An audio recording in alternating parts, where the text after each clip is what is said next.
so we talked about conjunctions last time, and a junction is, like a four-way stop. You have these things and they are conjoined, right? Well, these are going to follow the order that we learned them in from the beginning of the year. Coordinating. What is a word we use for remembering these? Right. Fanboys. Okay. That is. Next. What's our next conjunction here? Subordinating. All right. And the word for that one was what? Awupista.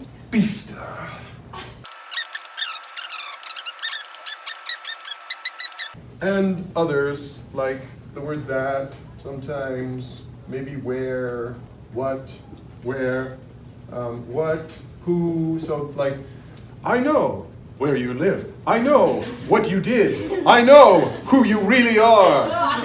Okay, these aren't on the list because all of these can be pronouns and other parts of speech. And there are additional ones that don't always match up as well as these, so they don't make it onto the Awupista list. But keep in mind that subordinating conjunction will combine two sentences by making one of them subservient, subordinate to the other one.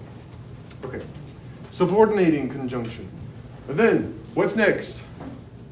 Adverbial. Right, adverbial conjunctions or conjunctive adverbs.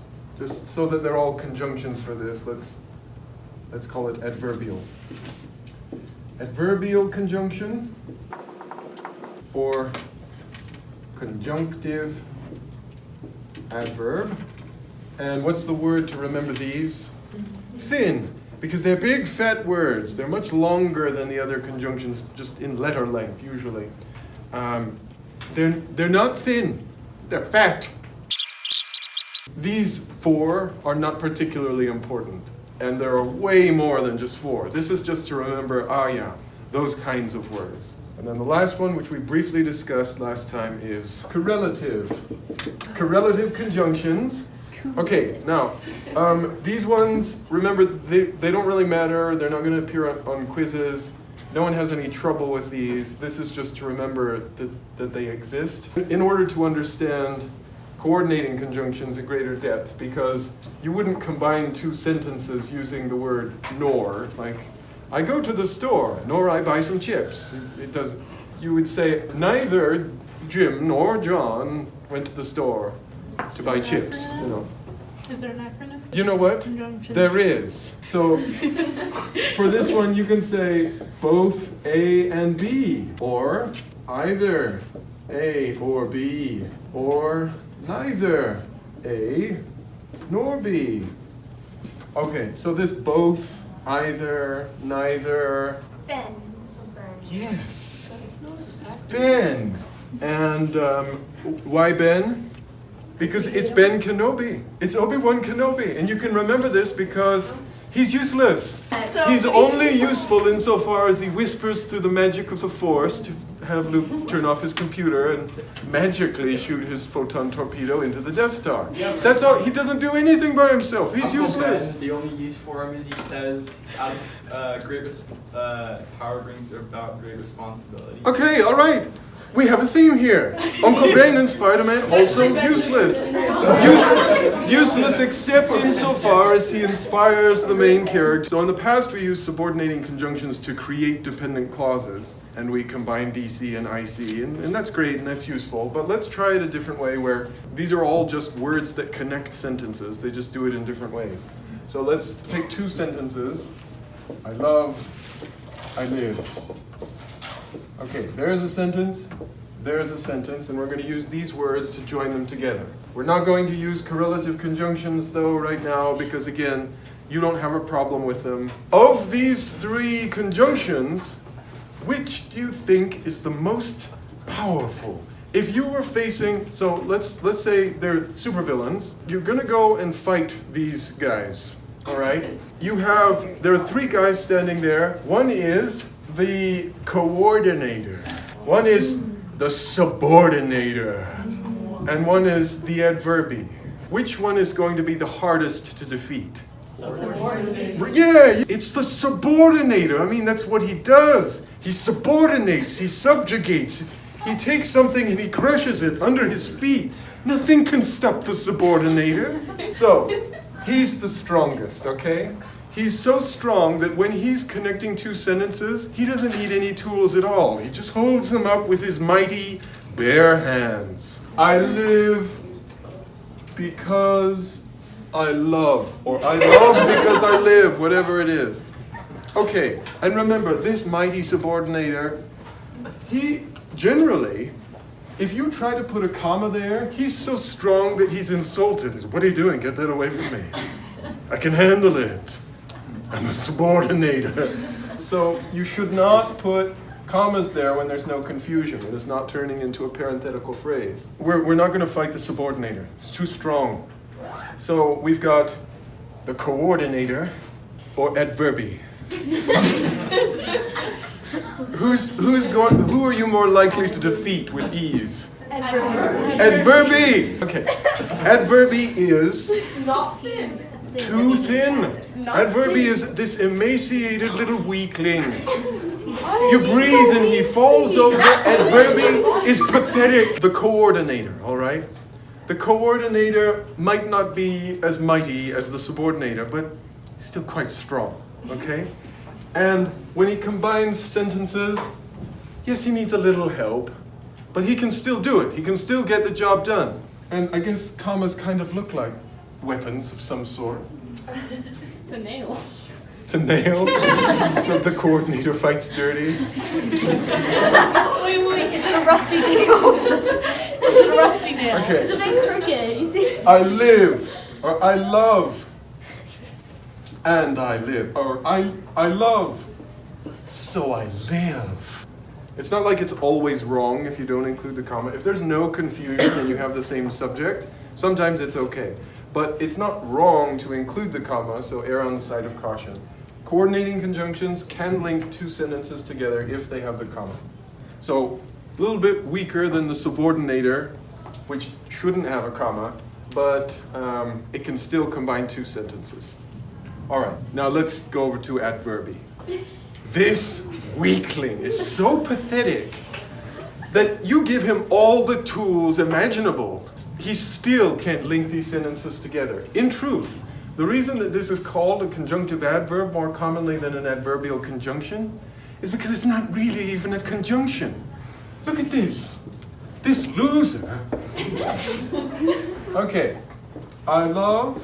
Therefore, I live. So he's going to try it. This wimpy little worm is going to go in there. well. I love, therefore I live. Beautiful words, poorly punctuated, incorrect. This is a run-on. It doesn't work. Well, maybe let's give him the knife fight nail. Let's give him the tool of the coordinating conjunction. See what he can do. I love, comma, therefore I live. Can't do it. Failed. Now this is, grammatically, this is an IC, comma, IC. This is a run-on. Just the same as if you had said, I love, comma, I live. Incorrect. Can't do it. All right. So, he's so pathetic that in order for him to link two sentences together, you have to do it yourself. You just have to make a period, capitalize the T, and he still can't do it. He's so bad that you have to have a comma after the adverbial conjunction for it to work. The only way that he's even capable, the only thing that's by the grace of heaven saving him for being called a conjunction is when you have a semicolon and a lowercase t, then finally, barely, he can link two sentences together. But if you replace this word with any other adverb, happily, I love. Happily, I live in order to carry out my love, or whatever it is. So grammatically, that's the same thing, right? This isn't trying to link these sentences together. It's just saying something about the way I live. Well, I need a comma after it, just like I need a comma after a prepositional phrase or a participle phrase or any other introductory kind of clause like that. But it's just a descriptive word. It's not linking two sentences together, all right? Now, you can You can use, just like any other adverb, you can use words like therefore and however in the middle of a sentence, offset by commas. So I can say, I live, period. I don't, however, comma, do it for very long. All right, I live.